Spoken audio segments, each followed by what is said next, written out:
Oh wait, we're live. Hi everybody. Perfect. As you can tell, I have a very professional setup. Okay, so we are apparently live now. I don't have a fancy introduction or anything, honestly. No, I'm Brendan, no I need. guess, or Chow I'm Clips. your, Today I'm we're live with Johan. Johan Nohr, and we're gonna talk about art and RPGs and art in RPGs. So yeah, how are you today, Johan? I'm good.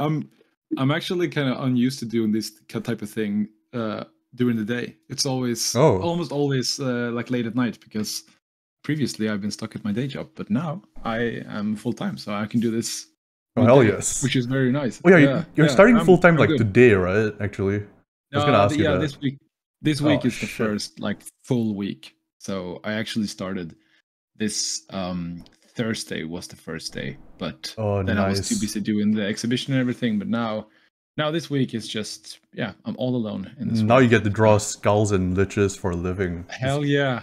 I've been keeping Yes. myself busy with Mork Tober Oh doing that yeah, I thing. know. I Yeah. ended up I'm gonna not doing commit to that, that shit. but Yeah. yeah. Before we get into that, you like so if you don't know who Johan is, well, you should. But just in case, could you give a brief introduction as to who you are, what you do?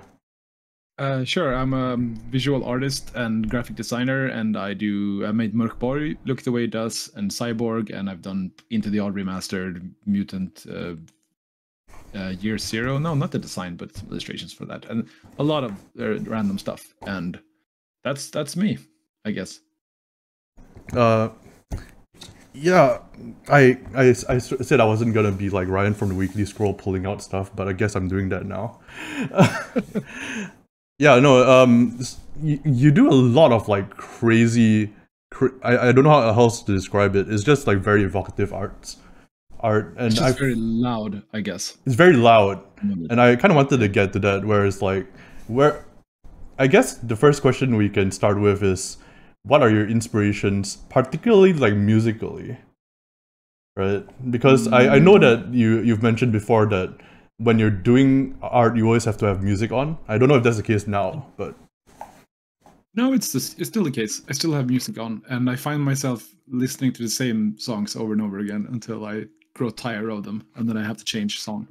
But it's sort of depending on what I do. So like when I do big projects, I always make like a Spotify playlist for that project. So yeah.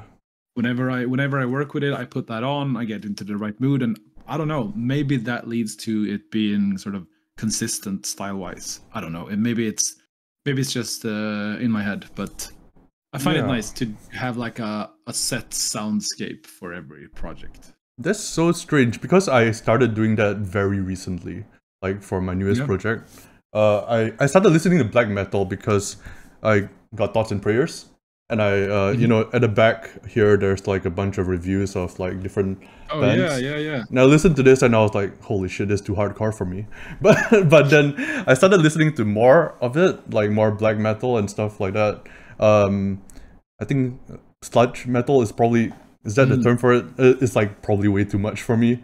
But black metal I find really relaxing. So I was just doing like this stuff, Mm. while like Oh, nice, yeah, nice, really cool, while really like just cool. listening to it last night, and it was like so relaxing. And I think I can get what you're saying, where it's maybe it gives a consistent style, but it's more like whatever it evokes is what comes onto the page, right? Yeah, it sort of transports you mentally, I think, to this place, to this world in a way. And I like I've said previously, it sounds very pretentious, but it's like, you listen to the music and you let that sort of guide your hand in a way. I don't think Like it's you pretentious because I No, do but the same maybe, thing. yeah, okay.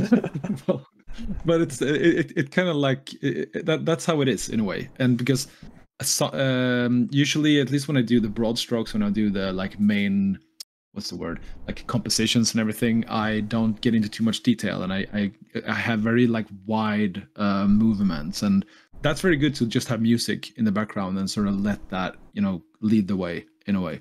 Yeah, it's almost So like gesture drawing, right? Like where it's yeah, you're kind of like going with the flow of it. And then when you add the yeah. details in, it's maybe not as important since you already know where all the placements are gonna be. Yeah, exactly. Exactly. It's like sculpting. Like, You Yeah. have the big blocks and everything first, and then that's when the music is really important. But yeah. But also I found when I did like cyberpunk stuff for Cyborg, I think it's nice when I do the details, because then I need inspirations for all the little messages and all the little ads and shit that I have, and I can just, if I hear like some lyric or something, I can just use that and reference it or something. I just need some weird inspiration. Yeah, Cyborg like had a really, I really like Mork Borg's style, but Cyborg had a lot more detail to a lot of the stuff. Yeah, like super. I mean, maybe too much in hindsight. I mean, the pieces are great, but just like for my own well-being, because they were fucking, like, they were taking so long to do, because I for some reason decided to go super detailed, because I wanted this like sensory overload, like the city is, there's too much information here, and I wanted to show that, but yeah, someone's got to do all these fucking ads and all these messages. And, that's someone. It's me.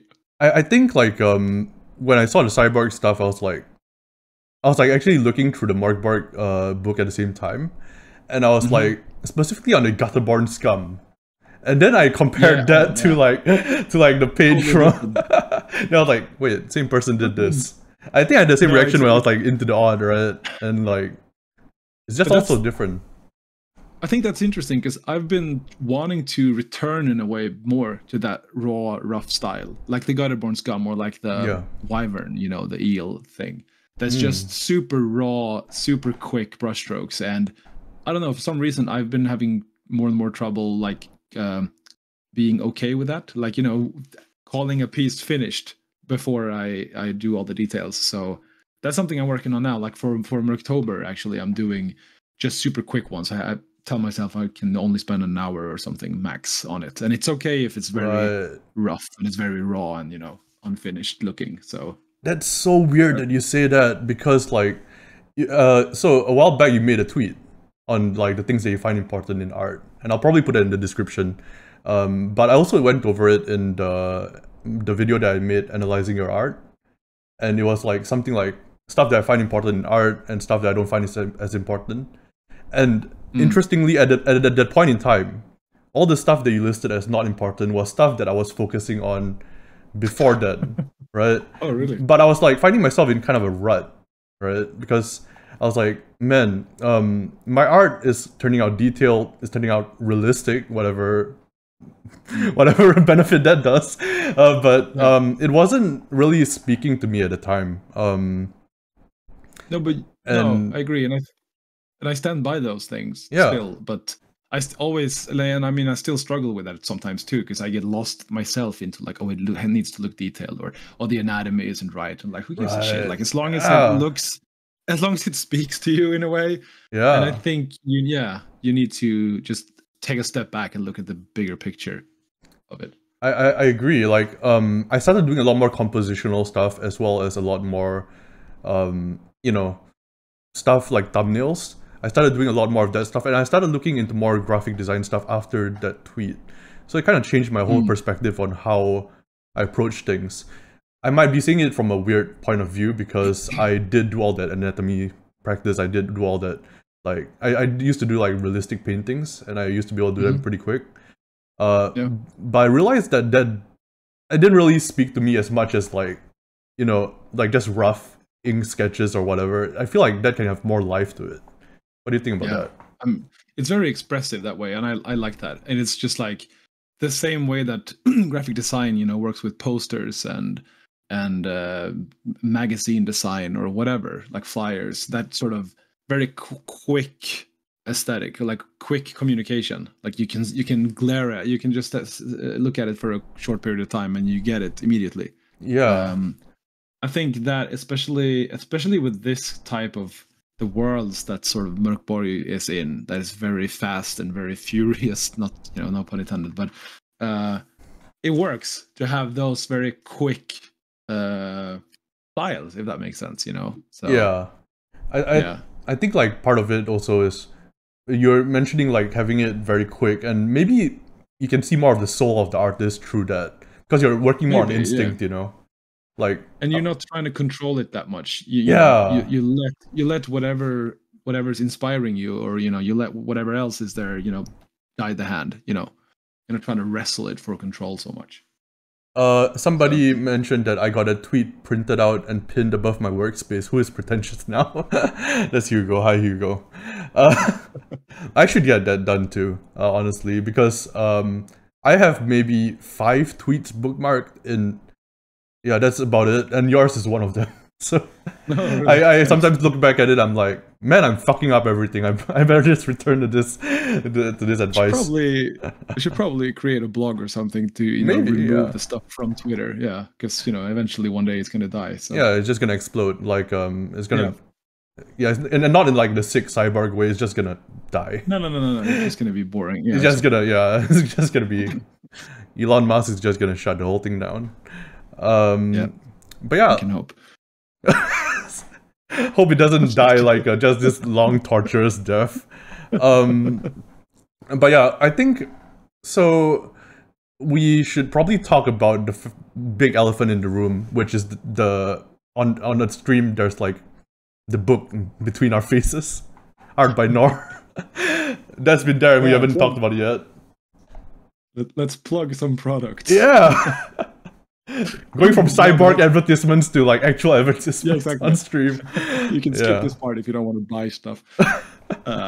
No, but the art book, that's sick. That's really fun to gather. Like, I don't know. It's such a weird project to me because it's literally, not literally, but it's almost literally everything that I've drawn for the last like 4 or 5 years. And I just realized, like, looking at my hard drive, like, oh shit, I've drawn so much. Like, there's so many different like third-party commissions, stuff for the like official modules and everything, shit posts, just random drawings, and I just felt I want to gather them somewhere, and I want to just collect them, and so this is what I'm doing with this art book. And, you know what my favorite part of the art book is probably gonna be? I think it's gonna be like the cardboard ink drawings actually. Those are some of my favorite things that you post up. I want to have more of those actually, like more of the hand drawn, because that's the thing. I'm not sure if everyone's is familiar with that, but like when I send packages, I tend to draw on the package and send it off. And usually I draw right on top of the line where you have to like pull to tear it apart, so you have to destroy the painting. It's a philosophical statement. I want it to be temporary, I want it to be just in the moment. Don't save it. Just look at it, say, oh, that's nice, and then tear it open and take the stuff in the package and then remove the package. But so I'm having a bunch of pictures of that in the book. And there's one illustrations that I drew on a leak as well, and maybe I'm gonna do more of that as well. Yeah, there's also like well, you can't get it now, unfortunately, but there was like a option to get the art book where you just vandalize the heck out of it and like add in like some of your own stuff. I think the quote on the page was, "I'm just gonna go to town with like some markers on your book." Yeah, that's great. Yeah. Don't say I didn't warn you. I mean, maybe not on every page, but on the title page at least. On every page, just like filling the book with ink. Yeah, just a really unique book. Yeah. Do you use like do you use like paint markers for that? Because I recently got like these Posca markers. I find them really good for that kind of stuff. Yeah, I did Posca. Let's see if I have one here. I used Molotov ones. Oh yeah, like those brush pens are really good. Or like the markers. It's like markers. They might have everything at the exhibition, but basically they're just that markers used mainly for like graffiti and stuff. So they're really good on every surface, and I get the black ones for lines, and I have the white ones, and those two are really everything that you need. If you have a surface that's not black or white, it's just like a gray or brownish, like cardboard. That's perfect, because then you can do shadings, then you can do highlights, and that works. I also bought these. I'm not sure what they're called, but they're super big. Like they're like 10 centimeters wide markers. Oh, like they're made like these giant tags. like it's like a gun. No. Oh, hang on. Let me see if I have it here. No, I didn't. Sorry, thought I had it. There's a joke. There's a joke in here somewhere about like comparing the size of our markers, but let's not get into that. No. My marker is way bigger. Oh my god. But these are ridiculous. I haven't found any use for them yet. I just saw them in the store, and I was like, I have to own those. But, I I don't have it here with me as well, but I think I know the one you're talking about. There's like It's like oh, flat. it might be this. Like it's a chisel tip, right? Yeah. Like that, right? Like so, yeah. But like super thicker, wide. even thicker. Yeah. Yeah. I think really, it's fun. I think that actually like fits with your kind of art style a lot as well, because it's like kind of like just bold strokes. And I think at some point a lot of artists, at least for me, I find can get too much into the details without considering the overall picture. So maybe we can lead into like that as a topic. Like what do you think like is the line between like graphic design and, you know, painting and art, or if there's any line at all? That's a good question. I mean, I think we talked about this briefly on our podcast, where like, but that's more specifically in like book design, where like graphic design of the book, where that meets the art. But I think there's two disciplines, right? Because graphic design is usually about making something usable. Like I think in my perspective, design is making something work, like not the way it looks, it's the way it works. And I think art is maybe the opposite, like that's literally the way it looks. So I think whenever graphic design sort of leaves usability, or like, I don't know, when it gets less concerned about how something works and more about how it looks, maybe would you say it's like knowing when to break the rules kind of thing? Maybe. Or like when you change the goal of the graphic design. Because I don't know, how something looks, the aesthetics of something can also be how it works, you know. Because you know, it inspires you to play in a certain way, or to get into a certain mindset, or to be inspired to create something your own. Or so maybe that's like the target or the goal for the work. Like that's where it meets. Fuck, that's pretentious as shit. But yeah, that's I get what you're saying. Maybe. You know what I mean? Like But like on a surface level, I think graphic design is probably more about shapes and angles and contrasts and those very basic concepts, whereas the artwork can probably get a bit more focused on the details and the shadings and the, you know, the subject matter, or the, you know, anatomy, or the realism, or whatever. It's a difficult topic, I think, because like for Mork Borg, I know like you had a lot of rules and you're gonna break a lot of them. And I think it if I'm not wrong, it almost turned into a game for you, like at some point. Like you had myself totally. I'm not a font nerd, but you are. I know you are. So like you had 100 fonts, but not typefaces. Is that even correct? I'm embarrassing myself live on stream here somehow. I think that's correct. No, I believe actually it might have been over 100 typefaces. I can't remember, but it was very small. Yeah, no, but it was like, oh, this one letter is one typeface. I think in the description of the Shadow King's palace, I believe that every line is another typeface, but they're super similar, so you can't tell. It's like it's just for the sake of having many typefaces. It doesn't make any sense, like, because like, oh, it's one line is Helvetica, one is Arial, one is Univer. It's like they look almost the same. It's like millimeters, not even that. Right, it's like having the same structure, but like adding texture to it almost. Yeah, and it's like, for me, for some reason, that was important, but it doesn't matter at all for the reader. No one will even notice, but it is. And I think maybe that's where the art is. You know, there's no point to it, but that becomes a point in a way. Like the it's like a typographic performance art. I get what you're saying, but tell me if like this is pretty much on point. Is it kind of like having, you know, the shapes laid out and all that, and then going into detail on very small like splatters and stuff like that, stuff that you will not normally notice but can kind of lead your eye, that kind of stuff? It's kind of like having the scaffolding there, right? Absolutely. And also the way that the text is angled and everything, like with very, very subtle you know, increments or like angling, you can lead the eye, and you don't necessarily see it or notice it or think about it, but it's subconsciously something that you follow. And I think that sometimes when you make these designs, you can fall into the trap of overdoing these angles and like twisting the text, 45 degrees or something. It's fine to just do a half a degree, or 1 degree at most. Like that will do something, and it will make it feel handmade in a way. I remember when I made the first or the core book. In certain places, it's like I took one word and just moved it slightly or to one to the right or something, just to make it look handmade or damaged. It's interesting that you say that, because like going into it a little bit, like the art style of Mork Borg, right, is kind of why I felt like I could maybe make my own thing for it, because I think at that point I didn't see some of the subtleties. I did eventually as I went along, but some of that chaos and some of that like haphazardness, I think, is what leads to it having an apparent low like barrier of entry for like people who just want to make their own zines.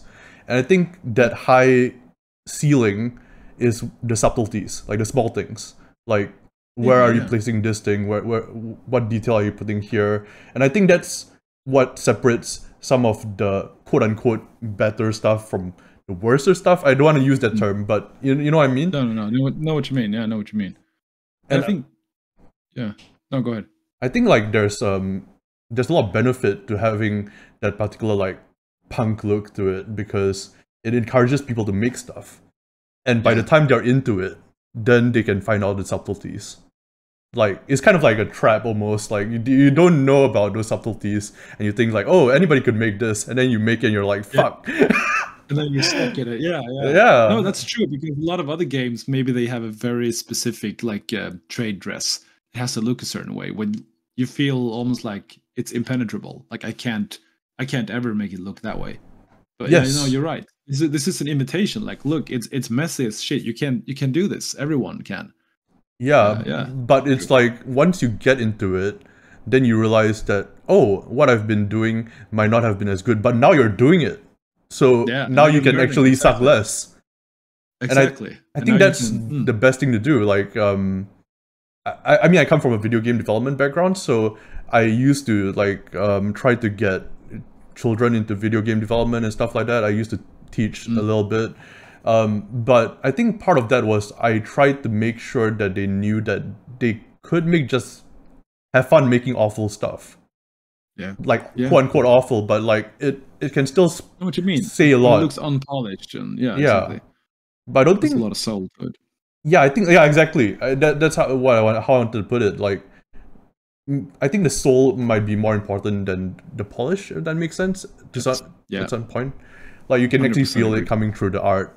And I think that's the case with a lot of your art. It's like there's the polish, but also you can definitely feel the soul of it coming through.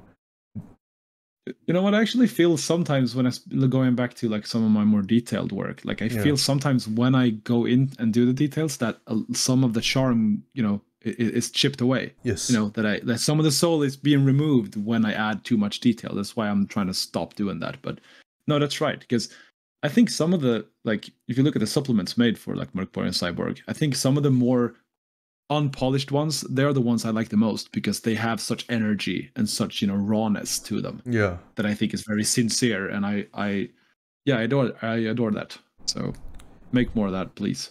Don't worry about if it's just stick figures, if it's expressive stick figures, that rocks. I think so too. I think like there's this indiscernible quality, right? Like to certain types of art that you look at it, and I think it might also be the medium, maybe. Like I think having restrictions, you talked about having few colors, having like, especially with ink, where you don't have like hard or soft edges. I mean, you can have hard or soft edges, it's just a lot harder to do. You have to do hatching and stuff like that. And I think that part of it can kind of make the idea come true a lot more easily. Like, for example, like for Thoughts and Prayers, I really like the front cover of it. That's a good example of me trying to go back to that, Gutterborn Scum style.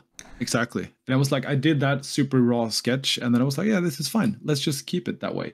Let's just not go into detail. I want to do more of that. I used to do a lot of like realistic paintings. Like I was saying before, I think before the stream started, we were talking a bit, Yeah. and I was like, I used to do a lot of like realistic paintings, but at some point I was like, I feel like this is almost a crutch at some point for me at least.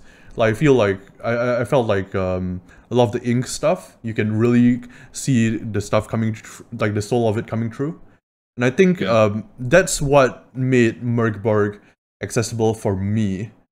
Going back to it, like it made it accessible for me to like try to make stuff for it. I think that's the case for a lot of people in the community, which is why like Ex Libris Mork Borg, am I saying that correctly? I believe so. That has so much stuff. I don't know how many supplements there are for Mork Borg by now, but I think it's like 1,800 or something. It's something ridiculous. It's crazy. Closing in on 2,000 now, especially now with Merktober. I think it's going to be it's going to increase the numbers like hell. Yeah, I think like Exin Press like really kind of like Exin Press is the person who's I think popularized Merktober. I'm not sure who quote unquote invented Merktober, but no, I think so too. I think so too. They make amazing stuff as well. Like I'm just so impressed by everybody in the community. And for those who are not in the Discord, in the Mork Borg Discord, I think it's potentially one of the most inviting, encouraging, cool communities out there for like, at least for RPGs. Actually, not just for RPGs, just like in general for like creating stuff. I remember, the first time I went in there, I just posted some stuff that I drew, and like a lot of people were very encouraging about it. And when I asked for advice, I remember even you actually weighed in on some of it even early on. I know like you're very active in the Discord, and you will actually give advice to a lot of people, especially when I was making time for me to shield my product. No, I'm kidding. Especially when I was making this thing, Solitary Depths. I remember like I was asking you for advice on that, and you readily gave it out. And I think it's part of the like DIY spirit as well, right? Like helping each other out, making things. I think part of that can be very fulfilling. And it's a very good like collaborative environment, which is also a mirror to how we made Mork Borg in the first place. Like it's always been about collaborating between different, people or collectives or whatever. Like it's never been this big company making all these things. So it's deeply embedded in the spirit of this thing. Yeah, and I think also like the third party licensing. It's just at the time I'm not sure, because I'm pretty much a baby when it comes to RPGs. Actually, I really only got into it. Mork Borg was my first RPG, and I got into it last year. Actually, what a game to begin with! I know, right? It wasn't D&D. It wasn't like I don't know OSE. No, it's Mork Borg. That's so funny because it was never intended to be someone's first RPG, and we were like, no one is gonna understand this who haven't played RPGs before. But look at you. I think like part of it is just the art makes it seem not seem accessible. It is accessible, but also not at the same time. Does that make sense? It makes it interesting in a way, right? A lot of people. It's weird. A lot of people like. Well, not a lot, because now there's like the plain text Mork Borg version. But a lot of people used to say like, oh, Mork Borg is hard to read and stuff like that. But I think what they miss out on is this has been commented on before by a lot of people, but like Rod Black Sludge and like stuff like that, it's all very orderly and meant for play. The parts that are meant to be referenced over and over are done in a way that's not the weapons page. No, and I mean that's very intentional as well. Like they have different purposes as well. Like the first part is just for you to get inspired and to get into this world, and you sit on this in the couch or whatever, read it, being transformed into this place. But the second part is for actually using at the table. So it's the designs have different goals and they look differently because of that. So. And I honestly think, I mean, even though the layout is chaotic, I think it kind of works. As we mentioned earlier, it leads the eye, and you have these pages that work like landmarks and whatever. So actually, And for me personally, like this kind of layout is easier for me to get into and to read than traditional like novel like books, because I don't know, I just, you know, all these texts just scares me away. So I honestly agree as well, but I think it's yeah. dependent on if you're like a more visually focused person rather than maybe somebody who, you know, I think it depends on probably the reader for that, but I'm not too sure about that. Yeah, no, totally. I believe so. But no, we made this thing for us specifically, and then, you know, other people Yeah. liked it as well. But that was just a bonus in a way. Yeah, I never really got the complaints about Mork Borg being hard to reference. Someone in chat said Mork Borg is super easy to reference, not at first glance. I think that's a good way of putting it as well. Yeah, I agree with that. Navigating the book is so much easier than some 400 brick with the same fonts and tables throughout. Hey, there you go. That's why you use all those fonts. Exactly. That's proof of it. Yeah. Yeah. No, Like it has a thematic reason as well, of course, you know, that the world is shattering and the reality is breaking and all that. So, you know, there's stuff everywhere. I think the best example is part. probably like the end papers and the front papers. Like they're super easy to reference. And the adventure in the back, of course, which is great. And those are meant for play, and the others are for reading. Yeah. So, you did also mention that like Mork Borg was not meant to be like a newcomer's RPG. Well, it's not something that we even considered. Right. That, you know, that they should be someone's first RPG, and I mean, I'm a firm believer that, you know, every product can't be for every purpose and every audience. You know, it has to be very specific sometimes, and this was specifically for like, okay, so people who like lethal minimalistic RPGs, maybe they're into other OSR titles and they probably have played before, or they at least know what an RPG is. I didn't even know what the OSR was, so there you go. and it's like just on a fluke, everyone else also came in on this and like found this and managed to, you know, get in on it. So that's, you know, that's cool. Yeah, it's definitely not something you expected, but it's still absolutely really cool. not. I mean, and that's true for a lot of things in this whole journey, like things we never expected. But yeah, if you roll with it and you just adapt to it works. Interestingly, like we're not gonna go too deep into the RPG stuff probably, but interestingly, I think because of how artistic it is, I think it works well for. It's why it resonates so well with like the solo RPG community, because a lot of that inspiration that is normally reserved for the GM in co-op games and solo games, you can use that stuff. You can use the fact that there's, you know, this tilted word there and there's this weird font there. It's kind of like it evokes something in you, like it makes you think about things, and and it almost acts as it's a style guide for how to you know, embark on this into this world as well. It's like the GM section of a book. And exactly, I agree. We were talking about like you get it. Yeah, we're talking about like form versus like function, kind of, with graphic design and art. Maybe this is where they actually merge, because the art becomes the function in this case. It has a function. Yeah, 100%. And it's also like why I disagree that people say it has style over substance, because I think the style is the substance. Like it actually, that's the whole thing. You know, you look at it, you read it, you flip through it, and you understand it, you get it, and you get inspired to create, or, you know, to play in this world because of the way it looks. You know, you understand it. So like what sets it apart from other RPGs, and what does it evoke, kind of thing. I think that's actually I did have a question like about that, which was, I guess you guys just answered it, but like the utility of art in RPGs in general. Like how much do you think is kind of like dependent on the text, and how much is on the art? Obviously it's different for different products, but like what are your general thoughts for that?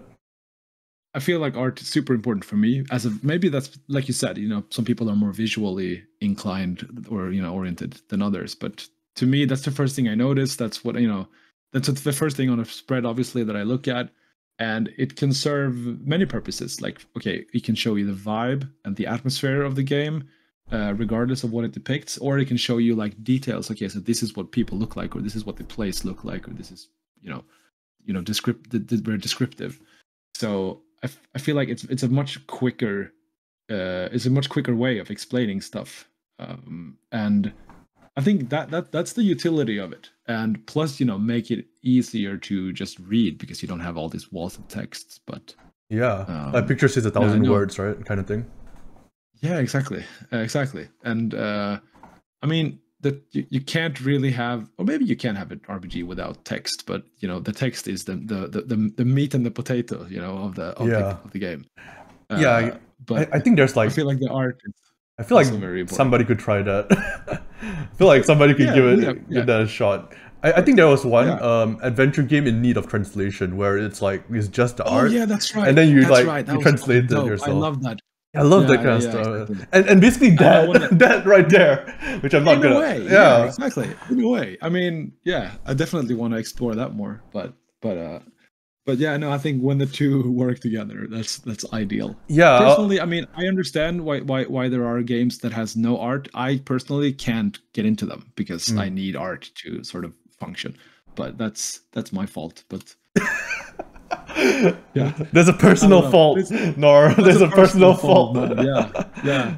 I need pretty pictures in my books. I'm sorry. Like that's how I function. Yeah, like I think so for me specifically, well, one thing about that, well, I was just like reading the Mork Borg Reddit, just looking. Oh wait, you can't even see it on the stream. What I'm pointing at is like the gauntlet of. I can't read the metal font. I'm sorry. It's like the thing that comes with Heretic. Yeah. Exactly. Yeah. Like a bullshit name. But like it's just kind of a comic, and you can kind of run it as a dungeon. And I saw a post on the Reddit which was, I found it very interesting. They're like, this is cool and all, but how the fuck do I even run it? Dude, that's the thing that reviewers have said all over. I mean, and I kind of like that because we made a product so weird that no one even knows what it is. And I really enjoy that because that's how much of an experiment Mork Borg has always been. With form and with media and everything. So, and this is, I mean, we're not going to talk about. I mean, Icon is even worse probably, but this comic is like, okay, so first of all, it's a comic, but also it's a wordless comic. So it doesn't, like, it's kind of hard to understand the story in it anyway, because you have to look at the pictures and like sort of decipher what they're doing. But also you can read it in multiple directions. And that's not something that is very common. So it's like you can choose which story to follow depending on the direction. And then you have scattered all around here the stats and the RPG part of this. So it is like, I don't think anyone has ever done anything like that before, and I don't think anyone could be prepared for how to use that. That's probably why it's sort of like, what the fuck is this? It's so interesting that you say that, because I think it makes complete sense.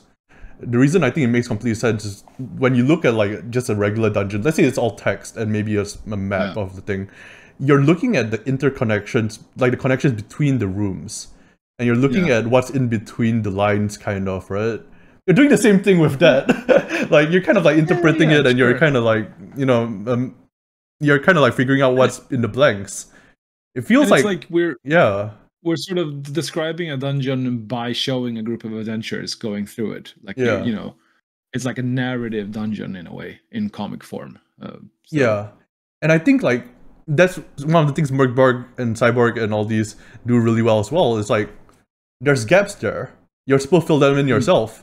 Nobody tells you who King Fatmu's sister is. I don't know. Like, but you just make that shit up. Yeah. Like, exactly. I think Chris Bizet had like this adventure called A Waning Light, and it was like the origin of the Wigheads. I still need to get that, but like that's what I think of. Fantastic adventure. Yeah. Oh yeah. No, and it's like, and that's also the point, because you now you have that adventure that we just said, okay, Wigheads are these weird creatures with lanterns for heads, and like that's pretty much all we said. And now you have this great adventure that delves into their sort of background, and it makes so much sense, and it's such a great adventure. Just gonna keep making advertisement here for that, but And I think if we had described it, too much, you would never see that adventure, because the answer would have already been in the book. And so I feel like, yeah, by doing that, you invite people to come in and make their own stuff and to fill in the blanks, as you said, and to own the game with us, which is something I want to do. Yeah, actually, this is kind of related to the thing I wanted to ask about, the inspiration about the music and stuff, because I think maybe that's why it works so well. You're kind of filling in the blanks of the music. Yeah. Maybe.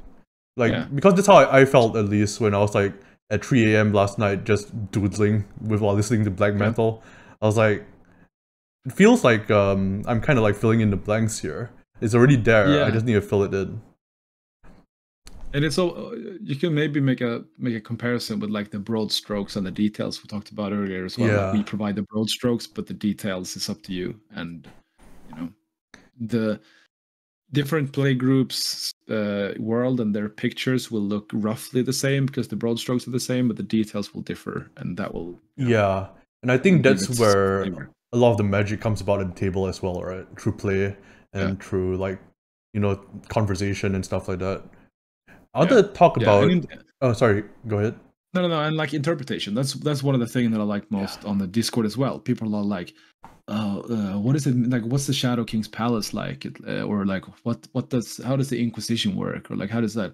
And I have my theories. Palace has his theories, but like, it's so much fun to just discuss that with people on a Discord and theory craft your own your collective sort of interpretation of this world. I was talking to a writer recently, Liu Gearing, and I was asking him about something related to this. And his advice was to say something, present something, but also ask something. Present it in such a way that provokes questions. And I think that's something that's good. When he said that, the first thing that went to my mind, because I'm a drawing goblin, is, can I do that for art as well? And then I thought about your art, and I was like, that's kind of what I like about Johan's art. It's like, like, I feel like when I look at your art, I feel like I'm kind of like filling in the blanks a little bit. And I think that's kind of what, maybe if you did just the shapes or whatever, that might still work, like the silhouettes of stuff. But I think like it's just the general style of it, that broad strokes thing like you talked about, where you're not putting in every single detail. No, and you can have some details, but you don't have to like explain them in a way. Like you can add stuff to a character's outfit or whatever, but it's never explained what it is. But you see like, oh, they have a key hanging on around their neck. Okay, where does that go? What's the story with that? And I think it's the same thing with the text that Pelle writes, that there are a few very, very specific details, but they're never explained. They're just there as sort of things to hold on to. They are landmarks for you to catch on to, kind of. Exactly. Yeah, exactly. And I think that's what makes the world seem like not grounded is absolutely the wrong word, but like theme, like it has consistency, or like it's an actual place, because you have these mentions of the different regions and the different whatever places that you can build from. But I was looking at the inspirations page. Well, not page. It's at the front of Mork Borg. There's like a bunch of music that helped, right? And I was just wondering, in addition to music, like maybe other art, books, movies, like just in general, like what sparks your imagination for projects? I think it's hard to say because it's so much, it's like everything you take in sort of blends together. But I thought of there's a few like artists that I really enjoy. Maybe I haven't read their stuff or seen their stuff recently, but like from way back, and a lot of them are like Swedish comic artists or things like that. So we have a pretty vibrant like comic scene here, and I'm not sure if like a lot of it has escaped Sweden, but And also like because I looked at my bookshelf with inspirations, and I see like the Tolkien Bestiary, that book. Yeah, one of my favorite books, and it has a great art by is it Ian Miller? Really fucking cool. And, oh yeah. Yeah, super like these stark black and white ink drawings of all the different creatures. But also like when I was a kid, and I loved Tim Burton movies, all that stuff. That style is like you can see it in maybe the Gutterborn Scum. Gutterborn Scum. Yeah, exactly. That, but also like old, strange, like creepypasta stuff. Yeah, that sort of weird images. And also like a lot of things from the Swedish RPG scene, which is very like specific. But we have like a lot of games from the 80s. We have Mutant, we have Cult. That was very big inspiration for me back then. Drakar Demoner, which now is Dragonbane, but that whole art surrounding that fantasy game, I think, also formed me in a way. And and now it's like, I don't know. I buy a lot of books mainly for the art and mainly to look through and like steal from, get inspiration from. So there's a long list of really good game, makers who I truly admire and buy pretty much everything they do. So right. Yeah, I think like definitely in the RPG realm there's a lot of stuff, but it's like you were saying, like stuff that maybe didn't escape your local scene. Yeah, I think a lot of people can kind of like get inspiration from stuff that they grew up with as well, and I feel like that's something a lot of people maybe don't tap into. I think like at least growing up in Singapore, there wasn't much of anything for me to grab onto. So I like you said, there's like, but now with like the internet and all that, there's like creepypasta, there's like all sorts of weird little things that you can look at. Like I think you mentioned that Hotline Miami was like inspiration for, was it did you say that? Which one was that? Hotline Miami was that?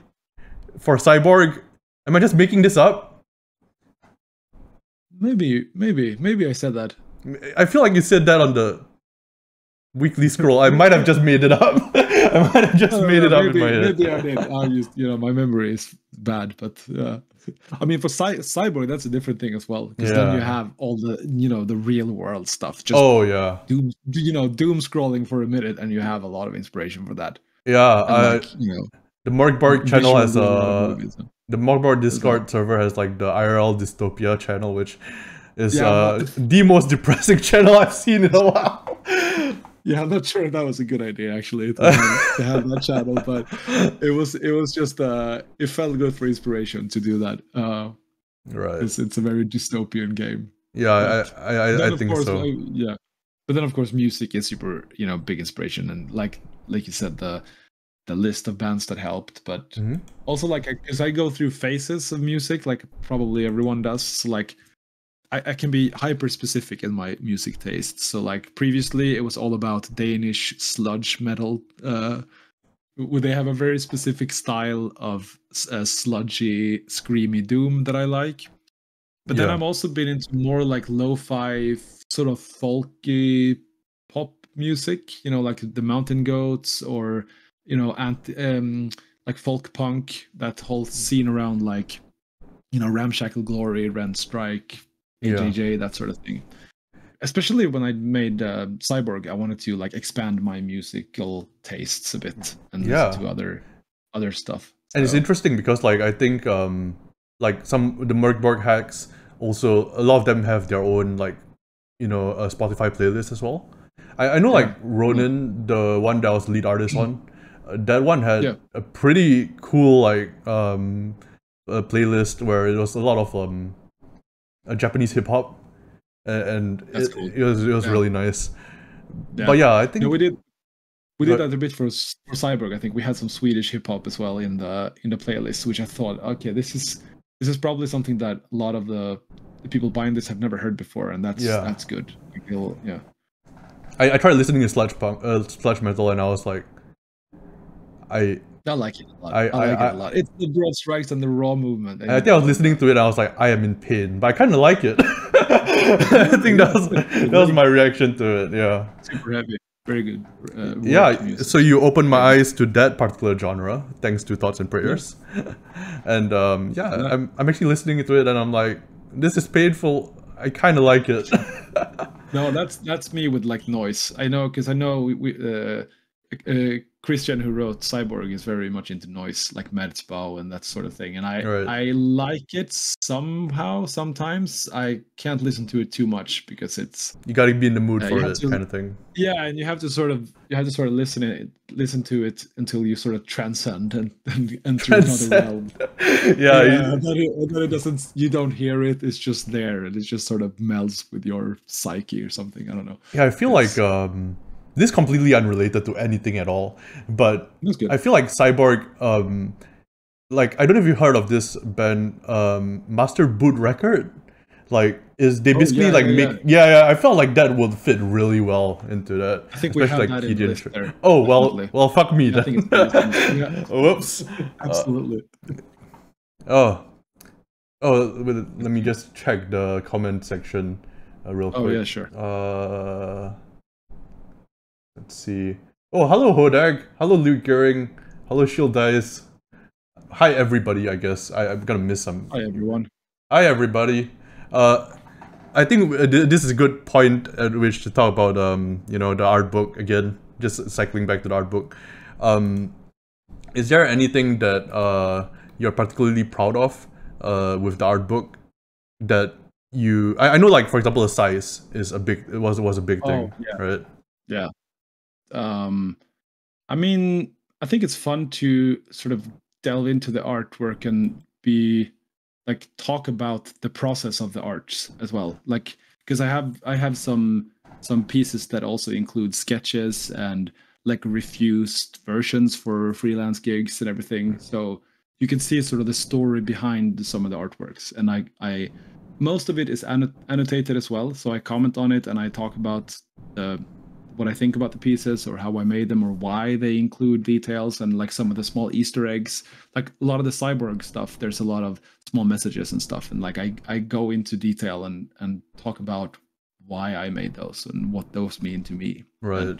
Things like that. So I like how I can be very specific and nerdy and like detailed in that.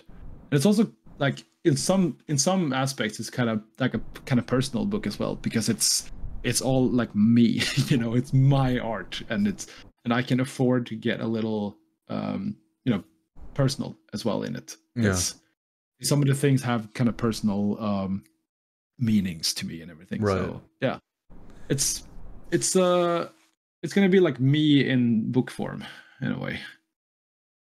It's nice, and it's a big book. Like I just think of like a Flash Necronomicon when you say that. Like just sure, why not? I don't know why. I couldn't get the right quote for that. It's just me in book form. Yeah, exactly. Yeah.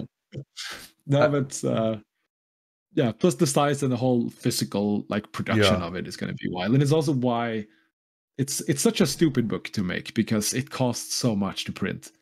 But that's secondary, I feel like, to me, because I want this book to be perfect for me. So yeah, I feel like that's secondary to a lot of people who really want to see your art in its full glory as well.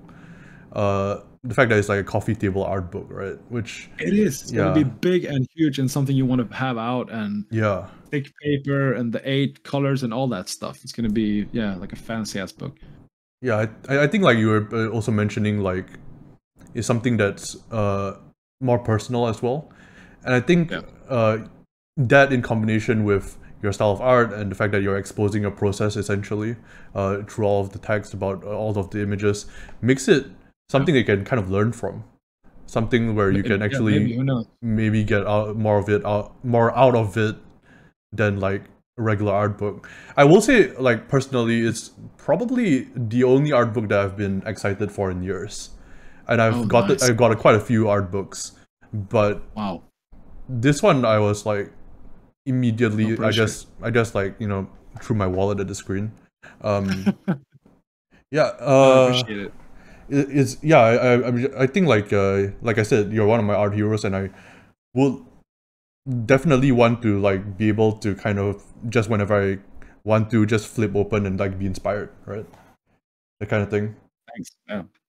Yeah. I hope to do it justice, make it a good book. That's my biggest concern. But yeah, I feel like it has its chances of being good. Yeah, I don't want to like take up your literally 24 hours for this interview or conversation, or don't worry about it. So I think we should just jump to because there's a bunch of questions that people asked on like Twitter and I'm sorry, X, and I don't think anybody calls it X. Nobody calls it X. No. Only the people who named it X called it X. But I don't give a shit what Elon Musk thinks. I'm sorry. Yeah, it's so there's a bunch of questions from some people, and I think one of the interesting ones is, when did you know you like grim dark fantasy / horror art? Wow. When do you know? I don't know. I've always been into that stuff. I think I've always been into. I mean, what kid doesn't like monsters and stuff? I just never stopped liking that, and it's always been. I don't know, but like it feels like it's always been there somehow. Like I always drew these weird little creatures and the blood-soaked demons and stuff. I just had to sort of suppress it in a way when I got professional and got real jobs. But now when I'm full time, I'm like, fuck that, I'm gonna go all in on this. Oh yes. So yeah, I'm finally free. But no, it's always been there, I think. Yeah, I think this was not a question aimed at me, but immediately when I read it, I was thinking about that myself as well, because most of the art I do is like horror or dark fantasy stuff. Yeah. And I have the exact same answer as you. It felt like it's always been there. And at some point, it feels like you kind of have to suppress some of it. But I think like once, now you're full time, so fuck that shit. No, exactly. Yeah. And I think it's also a nice like exercise in style when you take on like freelance work, or you do collaborations with projects that aren't at all like this. Like I really like that. You go the complete opposite way and do something that's entirely different. Because I think it's very rewarding to explore different styles and different expressions, and it can be quite dangerous, I think, to only do one thing always. And to just be like, oh yeah, you're the guy who only can do this style. Like when you have such possibilities to do anything, or like to learn and expand your styles, and that can in turn inspire your original quote unquote style, if you will. I think that's very I think that's very accurate. I find that the advice that for me personally that I give a lot of people that I don't know if you're going to agree with is find your comfort zone and don't necessarily step out of it completely, right? Don't stop drawing the stuff you love, but kind of try to keep pushing that boundary. Keep trying to incorporate other stuff in. Try painting, try sculpting. I've been like trying to do like that kind of stuff, like different things. And I think you do too, right? I think like you said, and like by staying in your comfort zone and working there, you can hone that skill and you can become better at it, but only up until one point. You have to step outside and get new inspiration, and get new raw materials for your own your style. Not necessarily just from art either. Like you were mentioning like music, you're mentioning everything. It's just like personal experience. Do stuff that you have no idea how to do, and like go places that scares you. Because otherwise, what's the point? Like why do anything? Why keep making the same thing over and over? Exactly. So I think life should be uncertain and terrifying. That's how you get the most out of it. And the same thing. That's the most Mork Borg statement I've ever heard in my life. Like life should be uncertain and terrifying. Yeah, no, but I believe it. And that's what I thought when I like quit my job during like a recession and to do this nerd stuff. Like this is such a bad idea, but I'm gonna do it anyway because I want to try it and I want to see where it leads. Yeah, when I stopped doing my video game development stuff as well, and I started doing full-time art. Yeah, a lot of people told me it was a bad idea as well. But I think a large part of it is like going back to what you said earlier. I think like it's kind of like embracing my inner child again. there was like a part of me that like felt way more alive than I have been in years. So I feel like I'm hoping that it will be the same for you, where it's like you can kind of like find even more of your own kind of style and also push yourself out further, like both at the same time, essentially. Because I love your art, and I'm really excited for like to see more of it and like just see how you're gonna grow now that there was a hard disk almost full error on my Windows, and it scared the shit out of me. You can't hear it, but it just beeped. I think everybody on stream heard it. I forgot what I was saying. I was saying something really poignant, and I have no idea what I was saying. But yeah, no, I hope it really I really hope it goes well for you. I think you're a huge inspiration to a lot of people. I think I'm just hoping that like it will also encourage more people to try to step out of their boundaries as well. Definitely, yeah. I'll see that. Yeah, another question I have that somebody asked was, actually I'm just looking at the chat and there's a bunch of questions there. Have you ever thought about making an art course? I'd enroll in that. Articles. An art course. Teaching people. Course. Yeah. How to make art. I've done that. Not for art specifically, but for like typography and typesetting and that sort of thing. Right. Like I've been in a school standing in front of a class with people who are probably better at this than me, and like trying to LARP that I know this stuff. No, but it's maybe I'm not super comfortable with it, but going back to what we just talked about, maybe that's why I should do it, because I'm not comfortable with it. So who knows? Yeah, I think just going back real quick to it, I think seeking out things that you're uncomfortable with and trying them is incredibly important. I feel like because do it. Yeah, just not even just art, like different disciplines. Try sculpting, try writing, try I don't know, fucking programming. I don't know if that's gonna help, but try something. Try something. Yeah, try something. Yeah, you'll probably regret it in that moment, but afterwards you're gonna be like, I learned something from that. Afterwards, if you didn't do it, like if you just on the famous deathbed that everyone's talking about, you're gonna look back and say, why didn't I try sculpting? Yeah, why did I do that kid bashing project I always wanted to do? Yeah, exactly. Now it's too late. Yeah. Man, that's dark. Going to dark places. Okay, I guess final I'll try to like I'm in no rush, by the way. Like you don't have to like wrap it up for me, but if you have places to go, that's fine. I don't. No. But I truly enjoy this, but we can stick around for some while longer. I'm just like checking to see whether I've covered all the bases, because I did actually write notes. I actually prepared for this in some way, shape, or form. Not very well, but yeah, exactly. I mean, I did digitally because I'm a slave to the computer now. I'm basically full cyborg. Oh yeah, there was a question that I wanted to ask that wasn't asked by anybody else. But what's your feelings about analog versus digital art?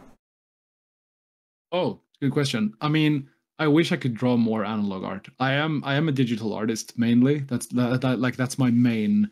That's my main tools, like Photoshop and Wacom tablet. But I think it's I have immense respect for artists who only do it analog. I think I wish I was that good, and I'm practicing more and more to have the same control of my the pen in analog form that I do in digital. But it's just I'm so used to it now, and I have all these tools that I know like the back of my hand how to work. So it's something it's a project of mine.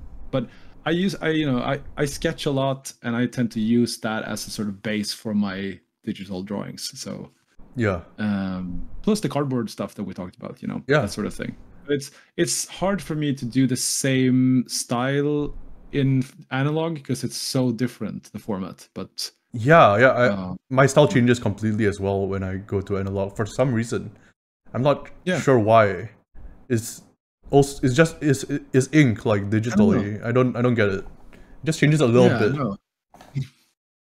But it was like we were in Copenhagen for this tattoo convention that we had a room where we could sell our stuff in. It was the best setup ever. But then we also got the opportunity to draw on the walls because it was like a building that they were allowed to do that. Or I don't know if they were like squatting or something. But and that was such a strange format for me because I'm not used to drawing in that scale. But Yeah. it was also something when I realized I have to do more of this. I have to do more physical or like analog. That's so fucking weird. I had the exact same experience. I was asked by a company to basically draw on the walls. The mural, yeah. Yeah, and I was like, I got a whiteboard marker because like my pen was too small to make any of the fine details. I was like, holy shit, I love this. I need to do this more. Yeah. And that's how I got started on. That's so weird. That's so strange.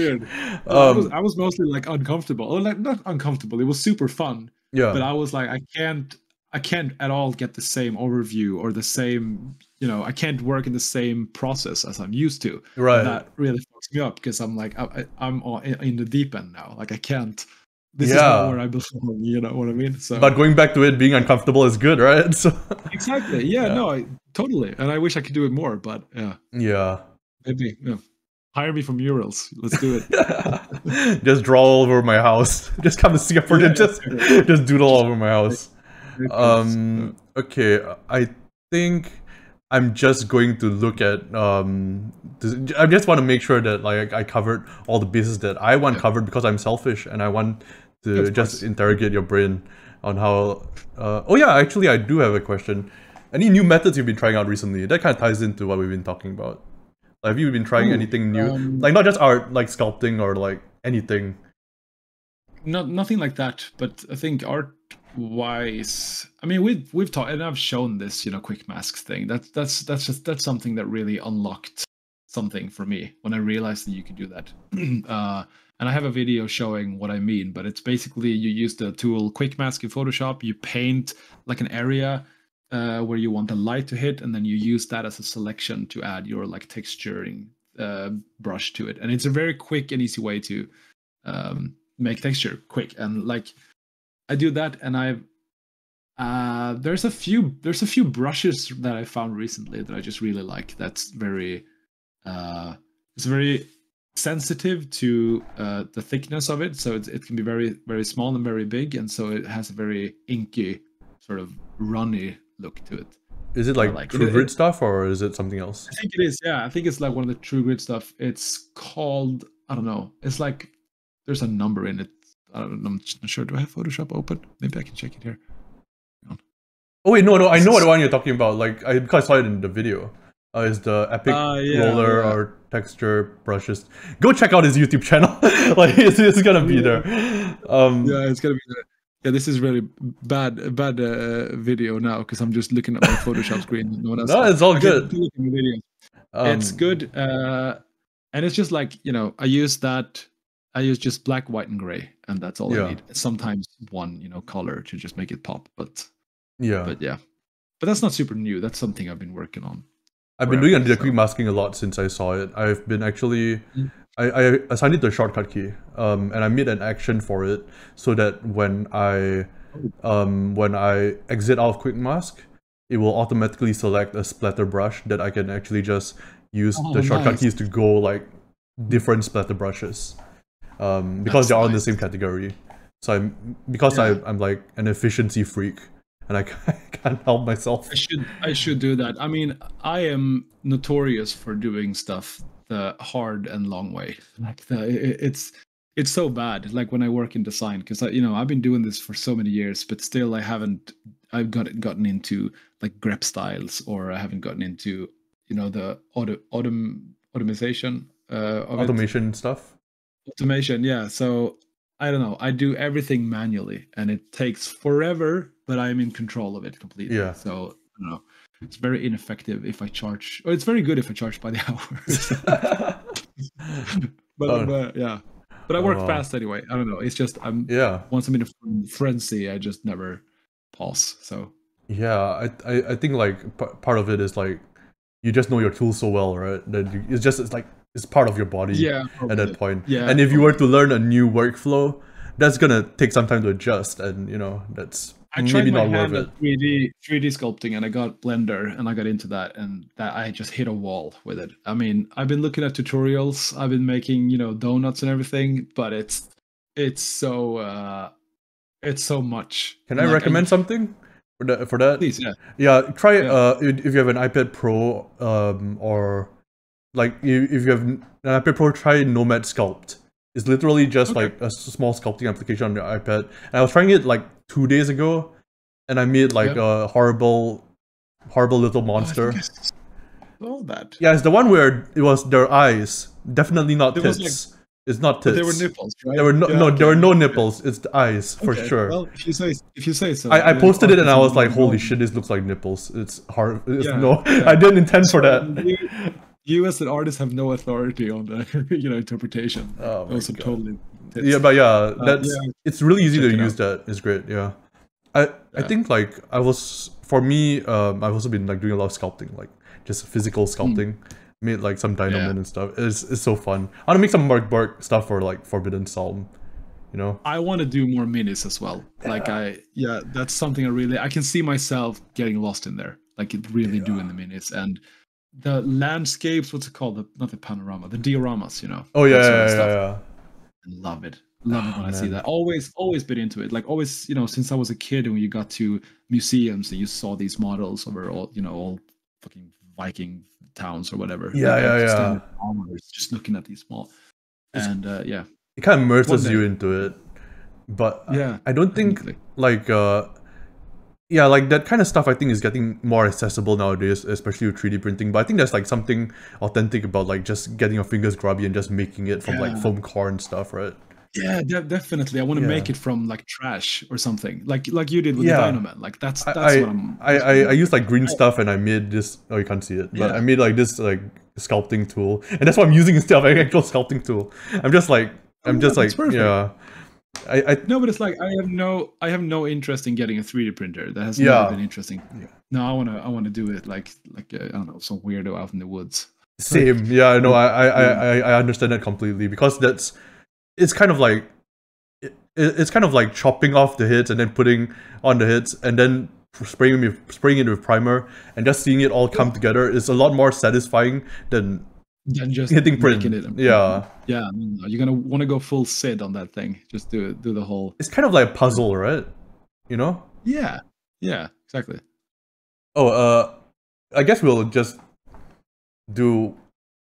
I think I've covered all my questions probably. Okay. But we'll ask Hodak's questions, which is if they made a Mork Borg film, which I feel like that's gonna be a Blood Meridian situation where like everybody's like, this too fucked up, we can't handle this, and it'll just be passed on from director to director. But he asks, which director or team would you trust to translate it visually / tonally? Wow.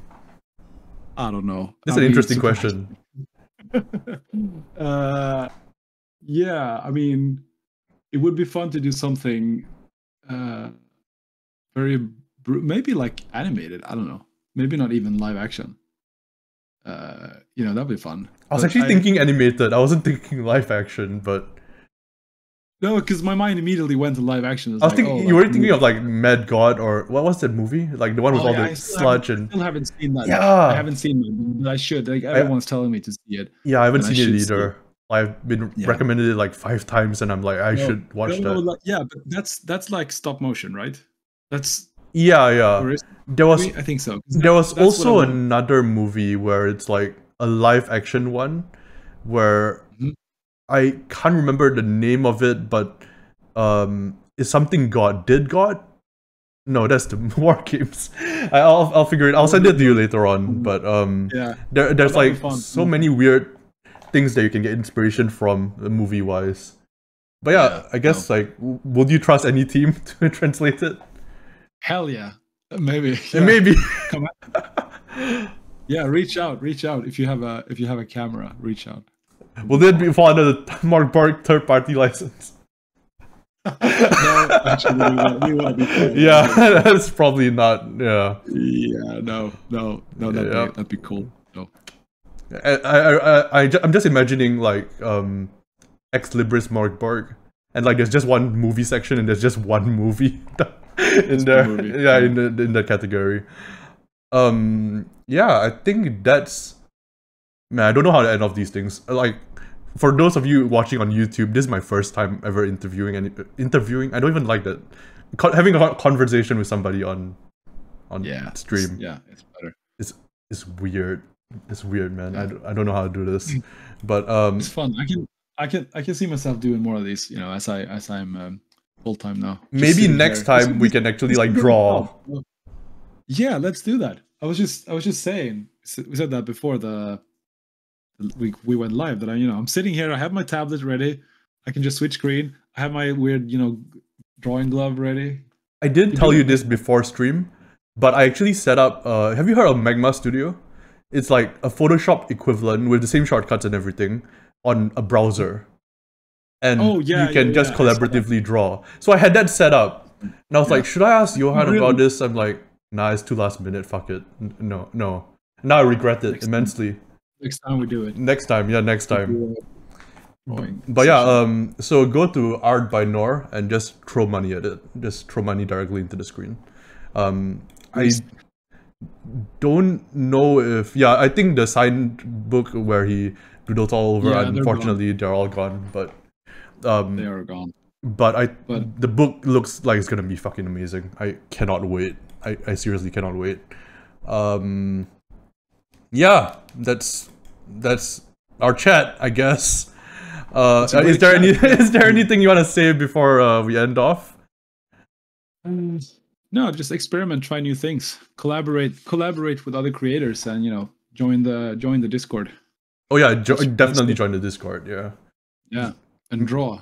Make cool shit. Draw lots of stuff. Draw cool shit, exactly. Yeah. Okay, yeah.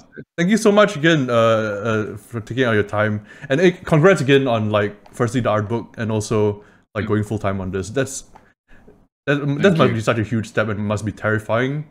But it is. I think it's gonna be real fucking cool. Yeah. It's a new life in a way. Yeah. And, I think so far I like it. So far it's been 5 days, but yeah. But I haven't regretted it yet. Haven't yet. But I think you're gonna make some amazing stuff, like you already have.